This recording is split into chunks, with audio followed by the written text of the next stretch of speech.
Welcome to the channel. In this video, I will show you how to use Nearby Share on an Android phone to transfer files wirelessly. For this, there is no need to install any extra third-party applications. Let's get started. To begin sharing the files using Nearby Share, you must enable the feature on both sender and receiver's devices. First, swipe down on the screen to access the quick panel. Then, swipe down again to expand it.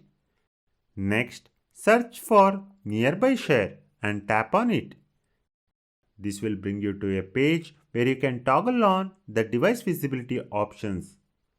Once turned on, you can choose who can share files with you while you are in close proximity. You have the option of selecting everyone, contacts, or only your devices. Be sure to tap Done to save your settings once you have made your selection. Enabling Nearby Sharing on both devices is the first step. Next, navigate to the file you want to transfer. For instance, let us say you want to transfer a video. Tap the share icon. Select Nearby Share. It will show all the available Nearby Share enabled devices. Select the phone you wish to transfer by tapping on the device name. On the receiving phone, it will show this pop-up.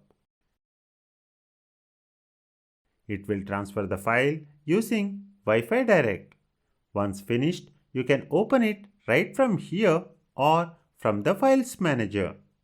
That's it for this video on how to use Nearby Share to transfer files between two Android phones wirelessly. Thank you for watching this video. Please subscribe to the channel if you find this video informative.